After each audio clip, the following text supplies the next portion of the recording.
Look at the blessings of Allah upon you, my young friend. وَإِن تَعُدُّوا نِعْمَةَ اللَّهِ لَا تُحْصُوهَا إِنَّ الْإِنسَانَ لَظُلُومٌ كَفَّارٌ. If you and I were to count the blessings of Allah, we were to spend our entire life just counting the blessings of Allah upon us, I swear by Allah, our lives would come to an end, but we will not be able to count the blessings of Allah subhanahu wa ta'ala. This is how much blessings Allah has given us. Look at the provisions that Allah subhanahu wa ta'ala has given us. Look at what is our disposal. You know, whereas at this moment in time I address you and you listen to this reminder, you have people in Afghanistan, you have people in Kashmir, you have people in Chechnya, you have people in Palestine, you have people in different corners of Africa. My friends, they are begging the Almighty Allah and they don't even know where their next morsel will come from.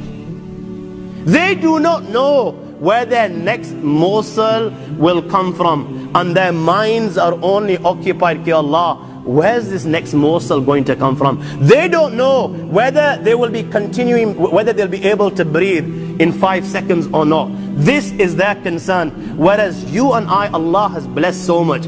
Allah has blessed us so much in this country. You know, tomorrow morning when you wake up for your breakfast and you desire to have cereal, my young friend, Allah has blessed us so much that tomorrow morning when you wake up and you desire a cereal, my friend, Allah has blessed you so much that you're in a position, if you want cornflakes for your breakfast, you're in a position to have cornflakes. If you decide, no, not cornflakes, I want Weetabix, you're in a position to have Weetabix. If you don't want Weetabix, you want Cocoa Pops, my young friend, you're in a position to have Cocoa Pops. You're in a position to have Rice Krispies. You're in a position to have hundreds and different cereals. You know what? If you don't want cereal and you decide, look, today I want biscuits, how many different types of biscuits are at your disposal? You know what? If you decide to have juice instead, look at the different juices that are at your disposal. If you decide to have a hot liquid, you decide to have tea, coffee, how many different drinks are at your disposal?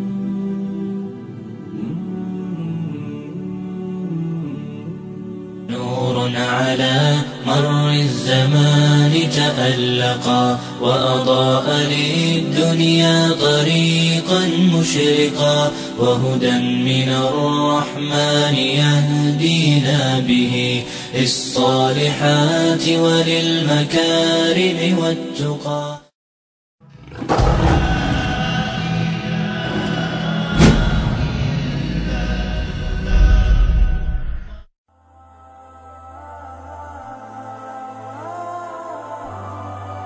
Except that I saw that in that was the will, the divine will manifesting before my eyes. And he said, I never saw a rock or a tree or anything except that I saw it as a manifestation of the divine will. It was God that put that thing there. That's what he was acknowledging. And then he said, وَمَنْ يُعَظِّمْ حُرُمَاتِ اللَّهِ فَهُوَ خَيْرٌ لَهُ عِنْدَ رَبِّهِ. That the one who exalts the hurumat of Allah, the sanctified things of God. And what is more sanctified than the creation of Allah subhanahu wa ta'ala? This thing that Allah has created as a tajalli of all of His divine attributes and then called us to marvel at it. If you look at people, when they see people who can do something amazing. You had a beautiful singer who sings his song, and people in the non-Muslim society, you know what they do? If people clap, they do these things, ovation. They do an ovation, right? Which is to praise. That is because of what's happening in their hearts. They see something extraordinary and they want to praise that thing, because they're seeing something that has affected their souls. So when they see somebody who's mastered the piano and he gets up and plays some extraordinary piece by Rachmaninoff or Beethoven, they all stand up and they clap and clap to say, what an extraordinary thing you've just done before our eyes. How extraordinary. That's what they feel like doing because it's so amazing. And yet, we're in this incredible existence, this amazing creation, stars in the heavens, galaxies. We've got Hubble telescopes that look at the far corners of the universe. The massive expansiveness. We have flowers that bloom before our eyes. We can watch flowers that move across as the sun moves across the sky. The flowers follow the sun. The Arabs call them ubad al-shams. We have animals that can do the most extraordinary things.